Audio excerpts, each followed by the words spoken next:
After our divorce, karma struck back at the age of 65, completely upending my life.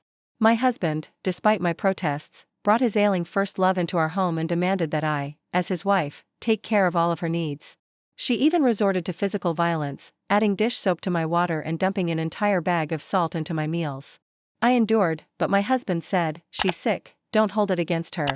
My son had more free time than I did after work, but he expected me to pick up my granddaughter, cook all 3 meals, and take care of the housework, and he even yelled at me, "Mom, you're at home all day, why can't you do more?" I spent my life cooking, but she shoved a few leftovers into my arms. I finally realized it was time to end all these years of suffering, so I put down my spatula, packed my bags, and left with grace. They believed I couldn't live without them, but they didn't realize it was them who couldn't live without me. He bought me a flower, gently combed his first love's hair, bought her dresses, and sang songs with her. He stayed at home, overwhelmed by the first love he had once protected, and eventually became ill in bed. He cried out for Vivian to return. But sadly, there is no going back in life. I was already on my way, and from now on, I will live only for myself. I traveled, made videos with young people, and tried new things. I tried to stop her from preparing, but she was obstinate and surprisingly strong due to Alzheimer's.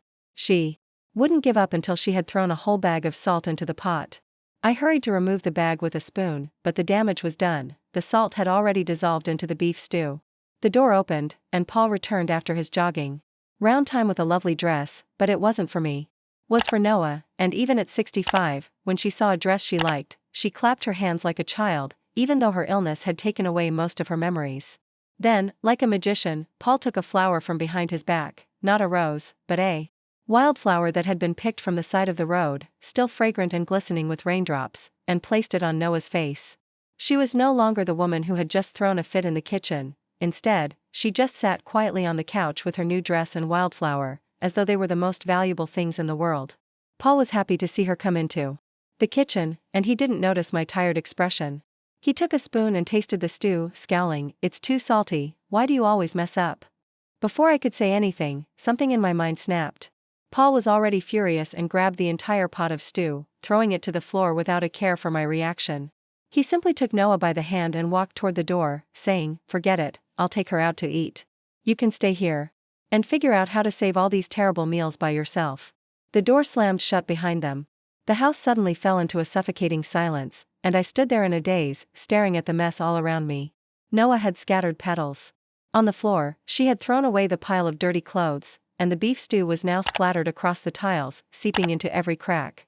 I felt as though I couldn't get past the mess no matter how hard I tried, so I leaned against the. It seemed as though I had lost the ability to move, think, or feel anything other than exhaustion at that point, so I remained huddled on the kitchen floor until my son Jorge got home from work. As soon as he entered the room, he yelled, "Where's Lily, Mom? Did you forget to pick her up?" And rushed into the kitchen, pausing when he saw the mess, his eyes darting from the spilled. He slumped against the cabinets and said, "Mom, why didn't you pick up Lily?" I raised my head, and he stood against the light, his face hidden in shadow. "Didn't we agree that you would pick her up from now on?" I didn't respond for a second, but he hesitated, but it didn't last. "I work all day, you're at home, why can't you just pick up your granddaughter?" he asked, but he was always finished with work before 3 o'clock. Jorge left me alone in the house, and I stared out the window as the setting sun painted the sky in gold and crimson. The light was so bright that it burned my eyes so much that I couldn't stop the tears from falling. Lily didn't get out of school until 3:30. I muttered, "I'm overwhelmed, I'm too tired," and no one heard me. The only answer I got was the sound of another door slamming shut. Perhaps none of that would have mattered after all, taking care of Paul, taking care of Jorge, and taking care of Jorge's daughter Lily, but now I had to take care of Paul's first love, Noah, the woman he had admired his entire life and who now had Alzheimer's. I gazed at the spilled beef stew on the floor for a moment, the mess a perfect reflection of my chaotic life. Long period, then I lifted my foot and stepped straight through it, not caring about the footprints I left behind. I let whoever wanted to clean it clean it. I went into the bedroom, pulled the covers over my head, closed my eyes, and forced myself to forget everything outside as the sun slowly sank below the horizon. The front door opened again, and talk and laughter filled the house as someone inquired as to why. "Are the lights out?" I heard Paul muttering something, and then there was a silence, followed by the sound of heavy, irate footsteps coming toward the bedroom. Paul threw open the door, perhaps to avoid frightening his beloved Noah, but I could still hear the anger simmering underneath. "Why haven't you cleaned up the mess in the kitchen?"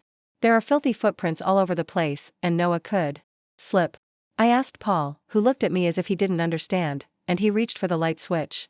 It wasn't until I noticed that his other hand was still holding Noah's that I said, "The soup was too salty. I dumped it so you could make it again and learn how to cook properly." "Did you have to throw a tantrum over it?" the doctor said, adding that Noah couldn't have high-sodium meals. It was Noah who kept adding salt to the pot, but she's sick. So Paul cut me off without hesitation. I may have overreacted a little, but it was for her health.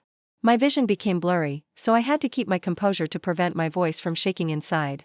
I felt everything at once: sadness, anger, disappointment, and an overwhelming sense of worthlessness. When the front door opened again, Jorge had returned home with his wife, Lucy, and Lily. He called out, "Mom, I'm starving, let's eat," and Lily ran in with her backpack. With nothing but impatience and contempt, "Do you need to argue with someone who's ill? Can't you just be a little more understanding," as if I were the one being unreasonable? I sat up, looking at the ever-increasing trail of footprints across the floor, but no one had stopped to clean up the mess. Instead, they all stepped over it as if it weren't there, understanding that cleaning up wasn't their job. She was bouncing behind her grandmother, and my teacher had given us a craft project that required us to create a picture with river stones. "Come with me to find some." As Paul led Noah away, he turned to Jorge. His tone was mocking, and he said, "Forget it, eat out. Your mother's in one of her moods today and decided she's on strike." Jorge followed him out, clicking his tongue in frustration. One by one, they all entered together, and one by one, they left someone behind. Then, they flicked off the light, and suddenly the house was dark and empty once more. I had never realized Paul could be so kind, considerate, and romantic toward someone else before Noah moved in.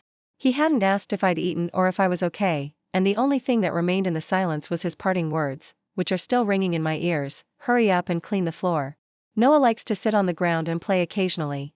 And he had hardly ever given me flowers in all that time, but he didn't smoke, he didn't drink, he came from a wealthy family, and he never hesitated to spend money on me. He was a programmer, a logical, analytical man, and romance wasn't his forte. I had always told myself that it was okay that even if he wasn't loving or affectionate, life would still go on, but then Noah became ill.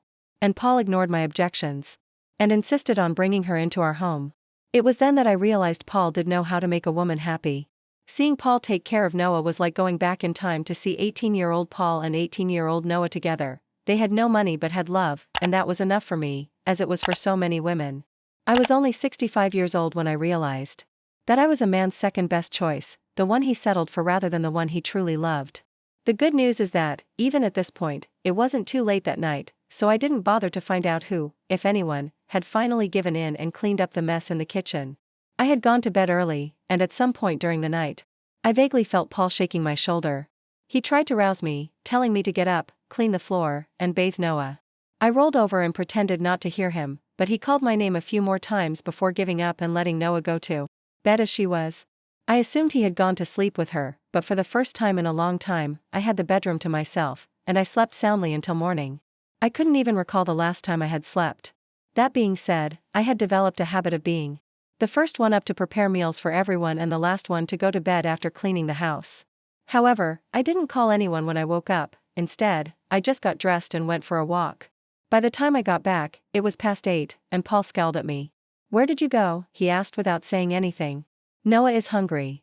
I put my bag down and hung up my coat, went straight to the bedroom, and asked, "Make her something yourself. Why are you waiting for me?" Paul froze, obviously taken aback. I had served them for decades without complaining, so he hadn't expected me to reject him so firmly. Finally, he muttered something about me acting crazy again, grabbed his keys, and took Noah out for breakfast, but she would occasionally intentionally hit me when we were alone in the house.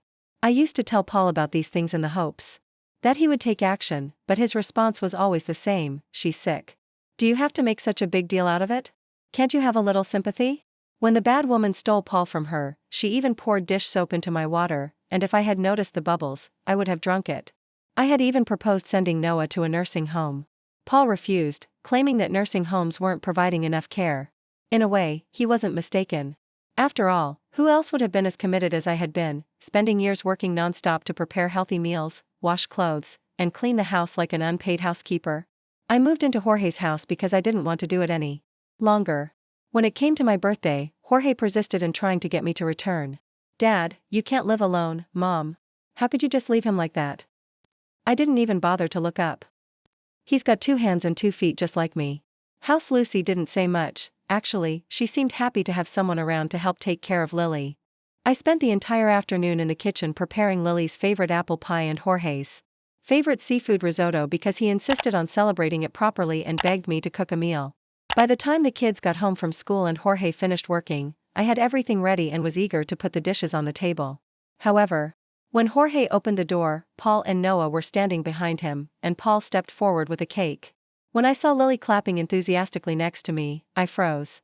His face stretched into a smile that was supposed to look warm, but it felt anything but. "Dear happy birthday." I sighed quietly, but I couldn't exactly tell him to leave, not in front of the child, even though I knew deep down that he wasn't here for me, that he wasn't here because he genuinely felt sorry, that he wasn't here to make amends, that he was here because he wanted to. Paul took my silence as forgiveness and even offered to buy wine and drinks for the celebration. Then he turned and left Lily happily, sticking candles into the cake but failing to find a lighter, so I went to the bedroom to get one. When I returned, I was shocked to see that Noah had taken all the food I had spent hours preparing and thrown it into the Lily was hoarding it in the front of her dress like a child stuffing toys into their pockets. One hand was still holding the cake, pushing handfuls of it inside. Lily stood there wide-eyed, before sobbing in terror. Noah heard her sobbing and turned to face her. Without hesitation, Noah reached out, ready to push Lily to the ground. I didn't think I had time to react. Faster than I thought, and I pushed Noah away. At that precise moment, the door opened, and Paul came back to see me pushing Noah. His face was twisted in rage, and he said, "What the hell are you doing? Have you lost your mind?" He dropped the bottles in his hands, the glass breaking on the floor, and hurried over to Noah, who was fine. I hadn't even given her a hard shove. Sufficient to keep her away from Lily, but she turned away from us and opened her hands to reveal the food she had hidden for Paul. She whispered, "I saved it for you, because they were eating without you, so I kept some just for Paul." Paul stared at the food in her hands, frozen, and then abruptly turned and flipped the entire table over. "If you're angry, take it out on me," I said coldly, "but don't you dare act like I did something wrong." Paul's hand trembled, his face twisted with disgust, and "I couldn't believe you spat the dishes I had spent the entire day preparing for my birthday" fell to the ground, and he glared at me with blazing rage. In his heart, Noah saving him a handful of food meant more than the 3 decades I had spent cooking for him. Lucy was busy consoling Lily while Jorge sat at the dining table. "I never thought you'd be this kind of person. You're nothing more than a jealous, hysterical shrew." Then, without saying another word, he grabbed Noah's arm and stormed out of 30 years of marriage. "Mom, you're just criticizing me. Come on, Noah's sick. Can't you just let it go?" Lucy pulled at his sleeve and was going to push Lily. If Vivian hadn't intervened, Lily would have fallen, but she brushed it off without thinking twice. "You two are overreacting." I looked at him emotionlessly and coldly, and he didn't notice that he couldn't see my tiredness. He was only able to see his father's side of things, and his dad was just being a good man and mom. "Really, at your age, why are you still acting like a sneering woman out of jealousy? It's embarrassing. You had a perfectly good home, and you're the one who ruined it." I laughed sharply, cutting him off. "Do you know what that was built on?" Lucy gave Jorge another warning tug, hoping to get him to stop, but he just scoffed, his voice dripping with mockery. "Mom, stop exaggerating, it's just cooking and laundry. When is that some grand sacrifice?" "I know Noah, he's just sick." The nights I'd stayed up late, exhausted and unable to sleep, and the times I'd gotten up alone to rub the ache from my back. The peace you enjoyed came at the expense of my never-ending sacrifices. I was so angry that I nearly laughed as he twisted everything and blamed me for everything. It made me question why I had bothered raising him at all. "Get out." Jorge blinked in shock. I pointed to the door to get out of my sight. His face darkened. "He forgets things and acts a little childish. She's not this monster you're making her out to be. You just don't like her and want to kick her out." Got out of his chair and yelled, "If anyone is leaving, it's you. This is my house." It was difficult for me to put into words how I felt at that moment. I saw Lucy pinch Jorge's arm and saw the instant regret light up his face after he said those words. But it didn't matter because I already knew that this place was never going to be my haven. I didn't argue with him. Instead, I just turned and went to my room to pack my belongings. When I was done, I stood there examining the little pile of things and realized that I didn't have much to pack because most of my clothes were old and had been worn repeatedly. I had always told myself that it was better to spend the money on Jorge, Lily, or anyone else in the family than on myself. I thought of my best friend, who had long since passed away, who had once warned me that I was spoiling Jorge too much. At the time, I had laughed and waved her away. But I'm your son, so I'll be your little sweetheart, I said confidently, picking up a black winter coat from the pile. When he was a boy, he had saved up money by walking neighbors' dogs and delivering newspapers, and on a chilly winter morning, he had shyly handed it to me, beaming with pride. Dads have daughters as their little princesses, he said. The coat. For a while before I finally removed it from my suitcase. The memories were lovely, but they were from the past, and I didn't want to be stuck in them any longer. I grabbed my suitcase and made my way to the door, only to be met by Jorge, who had just entered. He froze and immediately blocked my path. Mom, what are you doing? Where are you going? I had no answer. I had once owned a small apartment, but I had sold it. When I didn't answer, Jorge sighed. Mom, I'm sorry, I shouldn't have yelled. Are you going home? Let me drive you. Just talk to Dad. You're married, good or bad, you're supposed to stick together. You need to understand him and be more patient. I knew that I didn't want to stay near any of them anymore, but I still wanted to help Jorge at his house. Has nothing to do with you. After leaving Jorge's house, I spent a few nights in a hotel. Then, as soon as I could, I found a rental and hired a divorce lawyer to draft an agreement. Paul and I had amassed a modest fortune over the years, not too much, not too little, but enough for retirement, but I didn't want all of it. Half was fair enough, so I asked the lawyer, as she printed the papers, if many people my age get divorced. She was a young without even looking up. The woman, who was only 30, responded with a casual smile, of course, marriage is a choice, and women have choices too. No matter how old you are, you have the right to decide whether you want to stay or leave. Something inside me loosened, like the last lock on my heart had finally been undone. You're right, I murmured, as long as I was willing, age wasn't an obstacle, and once I got the divorce papers and went to see Paul that very afternoon. He looked really surprised and stared at the document for a long time without signing it. I looked at Noah, who was wearing the dress Paul had bought her that day. The sooner you sign, the sooner you can give your first love the place she deserves. I said, wouldn't that make it possible to give your first love the place she deserves? It would be easier for you to care for Harold by pinching the bridge of his nose, Vivian. As I've repeatedly stated, there is nothing romantic about Noah and me. She is just a friend, and since we are longtime friends, taking care of her is the right thing to do. I've watched him with her over the past few months, and I've seen the tenderness in his eyes, which are as soft as water. Perhaps he didn't love this Noah, but I was certain that he had always loved the Noah from his past, and perhaps in all these years of marriage, his heart had never really belonged to me at all. I had heard him sing to her while I was tweeting away in the kitchen, and I had watched them sit together, remembering their golden days. However, none of that mattered anymore because I studied him, Paul, who was 65 years old. When we went out, people frequently thought we were siblings because he was so much younger than me. The irony is that I was younger than him. I asked him, do you know why I look older than you? Paul didn't answer, so I closed my eyes and mentally reenacted my daily routine, which included cooking, cleaning, and running the house. You all talk about it as if it were about food. I don't owe you anything, and I don't owe Noah anything. Your words may sound noble, but your actions are shameful, and I want a divorce. I'm done waiting for you. It doesn't just appear in the refrigerator or clean itself.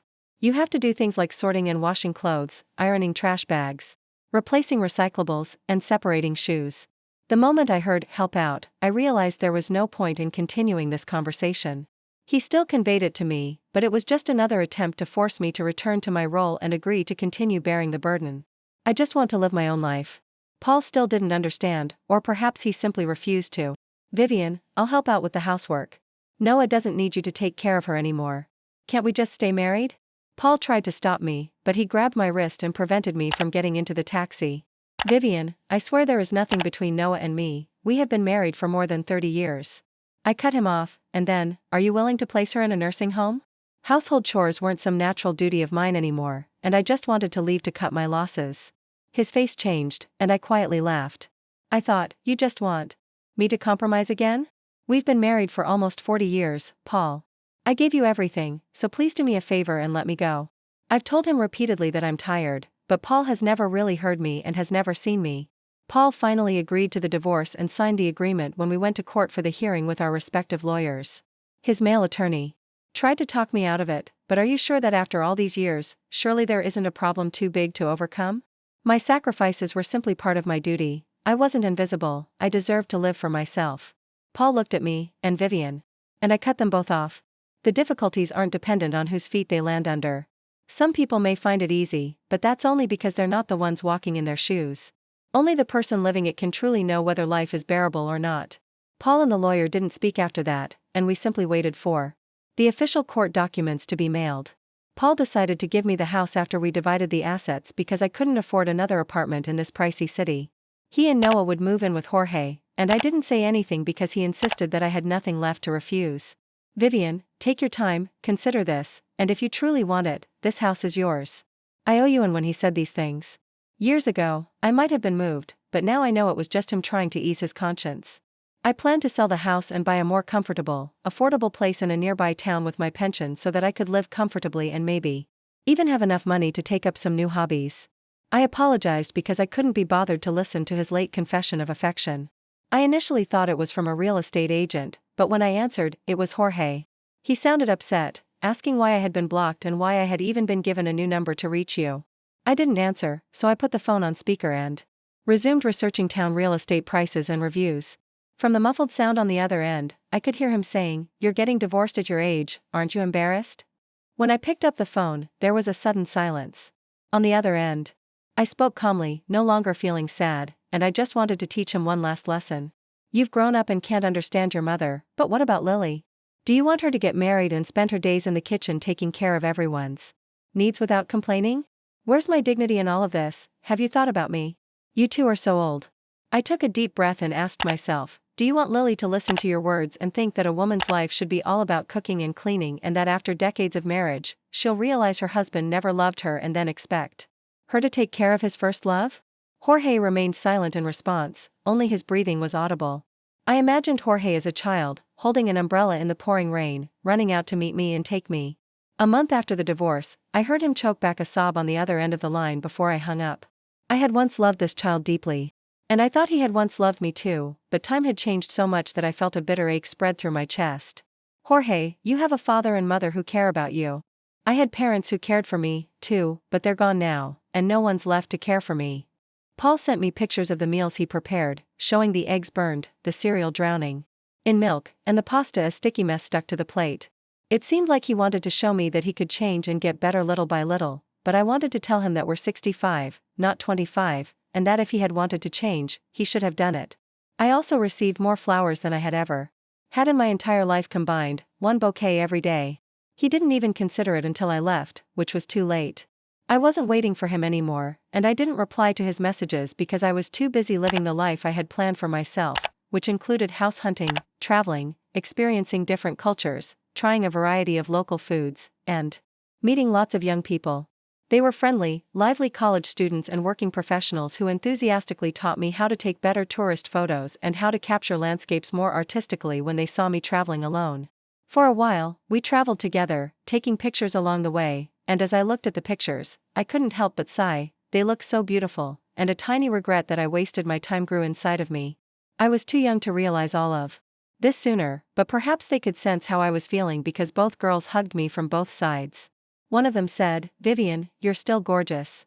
Every stage of life has its kind of beauty." I grinned and ran my fingers across the screen, seeing a carefree, smiling version of myself that I hadn't seen in a long time. I was genuinely happy. And I let go of everything at that moment. You're right, as long as we're alive, it's never too late. I raised my head to the sky, and the blue seemed more vibrant and limitless than ever. Perhaps this was it, and this would be my new home. I took a ton of pictures and began sharing them on Instagram, and the girls even taught me how to record videos. They described it as a vlog, where you simply talk about where you went, what you did, and how it felt. I found it surprisingly enjoyable, and I even enrolled in a class to learn video editing. The instructor was hesitant, saying that it might be a little difficult for you, but I just laughed and said, "That's okay, I'll take my time." After a month away, I finally saw Paul again, and he looked much. He froze when he saw me because he was older, his hair had grown out, his face was lined with fatigue, and dark circles hung under his eyes. I knew that I had changed a lot because this morning when I looked in the mirror, I was dressed stylishly, my hair was freshly curled, and I had applied a little makeup. All of the hiking and traveling had given me a fit, healthy figure, and I had deep sleep and peaceful nights. My complexion glowed. Paul, on the other hand, still seemed to be holding on to some desperate hope of reconciliation.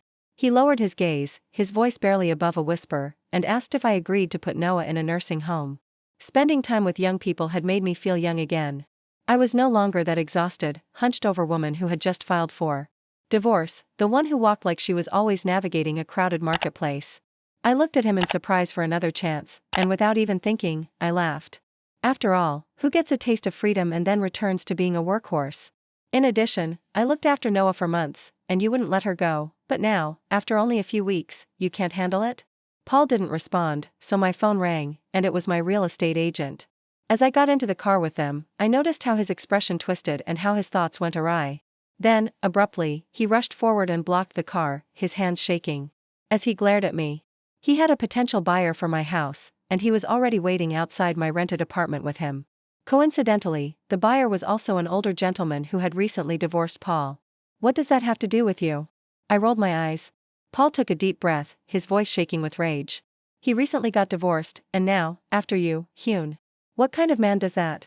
He can't be a good person. I arched a brow, amused by his hypocrisy. I didn't even bother to explain, instead, I smirked and shot back.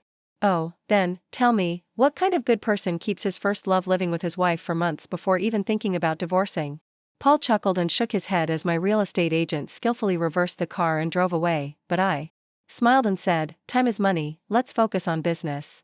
The third buyer who came to view the house immediately decided to take it, and she leaned in as we signed the contract. I blinked in surprise when a fan pulled out her phone and revealed that she was following my Instagram account. She told me that she had been laid off 3 times and had been having trouble finding a new job, but that she had recently landed a good position at one company. Whenever she felt overwhelmed, she would watch my videos, which always gave me a lot of energy. I whispered, Vivian, I'm a fan of yours. She gave me motivation by saying, I want to be like you, no matter what I have gone through. I want to have the courage to start over. I looked into her young, determined eyes and briefly saw myself standing in the same house as Paul and I when we first bought it. Back then, we had nothing but each other, we had worked hard to finance this house, and we had sat together in its empty, unfinished rooms, dreaming of our future. This house belonged to someone new, and I was starting a new life as well. I moved to a new city that was close to my old one but had better scenery and a cheaper cost of living.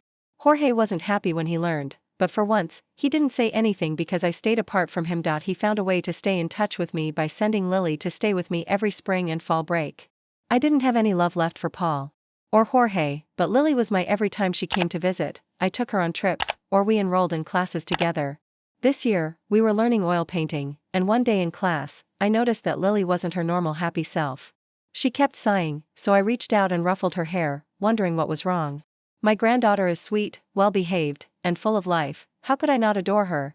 When I was still there, Noah's Alzheimer's disease had only been a problem. For me, now, it was a problem for everyone.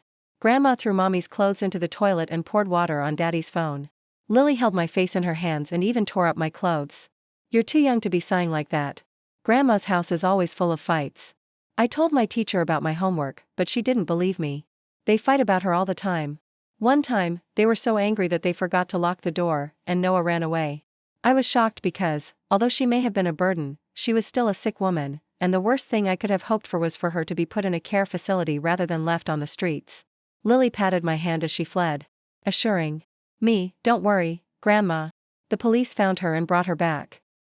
I let out a sigh of relief, and Lily frowned, but Grandpa became so terrified that he became ill that she leaned into me.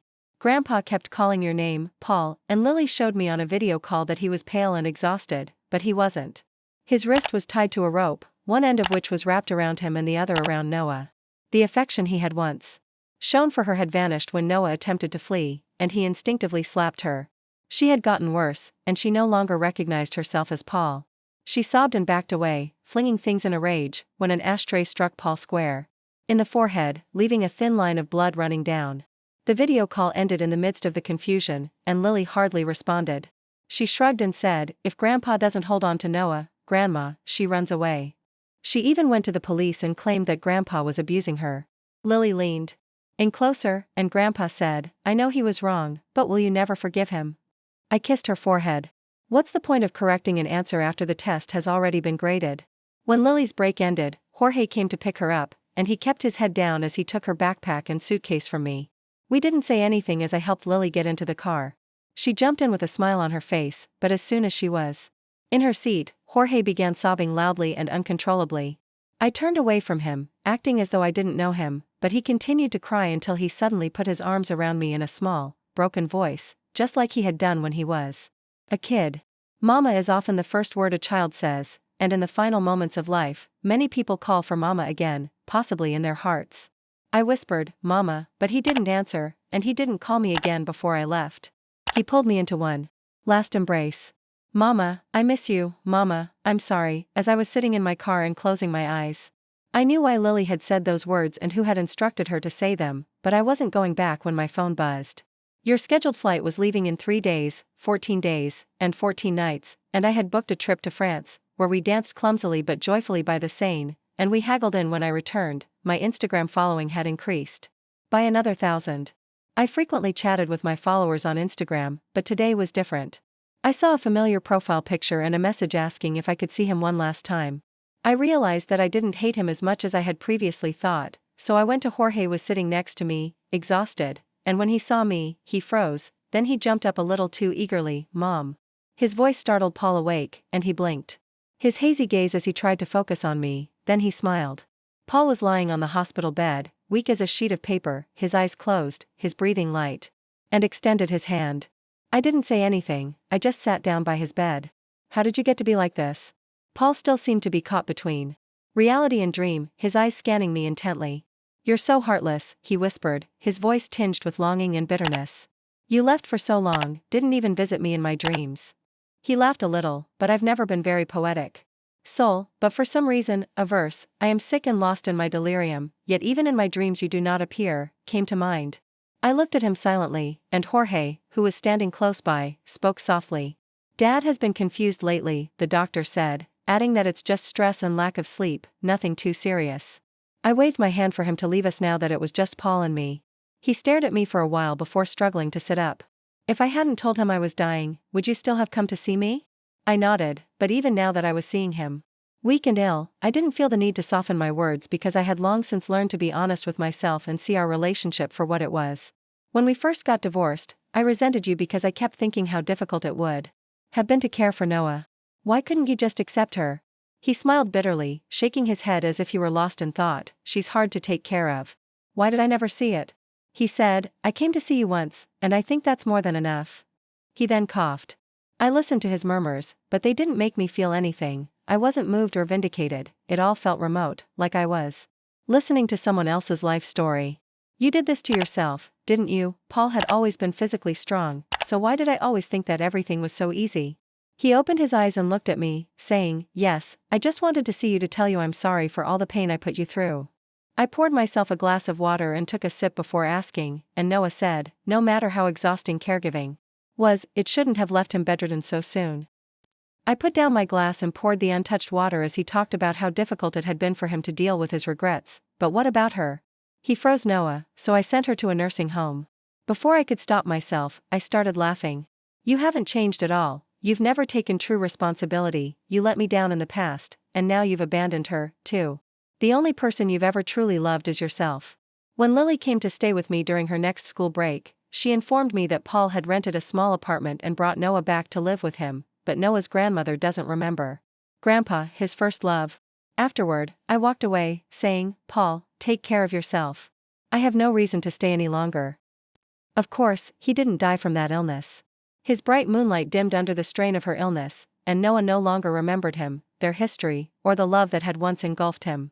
She only remembered her mother, but she was unable to search for her because Alzheimer's had progressed to the point where she was unable to walk normally and had lost her speech. Lily claimed to have visited Paul once the house was quiet, and she told me that Lily had grown older and wiser by another year, but something still didn't make sense to her, so she tilted her head up at me and asked why Grandpa said he was so sad to be alive. Grandpa looked so thin, didn't talk, and just sat by the window staring outside. Sometimes he coughed hard, and his father told him to go to the hospital, but he refused. He wanted everything, but in the end, he got nothing, which is why he's in pain. Lily nodded thoughtfully, and after she left, I cleaned her room under her pillow and discovered a bank card and a note that said, "Mom, the password is your birthday." I held the card for a while. At 70, I joined a travel group and traveled to Hawaii and then Fiji. At 71, I met a guy 10 years younger than me in Italy, and we had a great year together before splitting up at 72. At 73, I experienced the thrill of flying a helicopter for the first time, but my instructor wouldn't let me do it myself, no matter how much I tried to persuade him. away shortly after Noah followed. I didn't feel much at first when I learned that Paul had died. It was a subdued realization of a simple fact, like reading the news of a distant acquaintance or George calling to tell me. His voice was reserved, as if he was waiting for my response, but there was no shock or sorrow he might have anticipated, only silence. He asked for you. After a lengthy pause, Jorge said, I thought you should know. I nodded, even though he couldn't see me, and thanked him before hanging up the phone. I continued with my day as usual, making coffee, taking care of my little garden, and answering messages from my travel group, but that night, as I lay in bed and stared at the ceiling, something weighed heavily on my chest. Paul, the man I had spent more than 30 years with, was gone. I slept fitfully with the man who had taken me for granted, who had possibly loved me in his twisted way, who had hurt me, but who I had once chosen to build a life with. When I woke up, I knew what I had to do. Paul's grave was a simple stone with his name carved in smooth lettering, marking the beginning and the end of his life. There was no poetry or an intricate epitaph, just a name. There were fresh flowers on the grave Jorge was working on, and I imagined I had brought nothing. I looked down at the name I used to live with, and I exhaled, thinking I had nothing more to say to you. I lowered myself to sit, but I suppose that was never true. A date and the weight of a life lived. I stood before it, hands tucked into my coat pockets, the autumn wind brushing against my skin. You always wanted everything I said while watching the leaves fall to the ground, and in the end, you lost it all. I wasn't angry anymore, I wasn't resentful, I wasn't anything but thoughtful, and I don't hate you. It was quiet and serene on the bench by the cemetery, in a way that only places of final rest could be. Paul's words felt awkward to say, but I knew they were true. Perhaps I had done it before, and perhaps I had every right to, but now that I'm standing here, I just feel free. That's the reality. Paul had been a part of my life, filled with hurt and sacrifice, but also with warm moments of laughter and shared experiences that had shaped me. Now that the chapter was over, I wasn't the woman who had pleaded for his love. I wasn't the woman who had waited for him to change. I wasn't the woman who had lost herself serving others. I was someone else now, and I was at last living for myself. I stood there, brushing the wrinkles off my coat, saying goodbye to Paul, and left without turning around. 2 months later, I bought a camper van, something I had considered for a long time after being inspired by a passing comment in my travel group, which was sparked by the discovery that I was happiest when I was traveling. A home on wheels, freedom at my fingertips, and the opportunity to wake up anywhere I wanted. I spent weeks personalizing it, adding a comfortable bed, a kitchenette where I could prepare my morning coffee, a small bookshelf with travel guides and novels, and fairy lights to make it feel warm and welcoming. When everything was finished, I took a step back and looked at my new home. It wasn't a house with a foundation, nor was it the apartment where I had previously packed my things to leave my previous life behind, but it was something better, something different, so I packed my bags with I designed my first route with the joy of an explorer rather than the weight of responsibility. Of an escapee, I was moving toward something new and was no longer fleeing from anything. Encounters with new people. I posted a picture of my camper with a caption on Instagram. Below it, it states that life begins whenever you want, not at age 20. That night, I made tea on my the universe seemed to go on forever in front of me, but I had no idea where the small stove was located. For the first time in a very long time, I wasn't, even though I would be next month. I was prepared for the unknown, yet I was scared of it.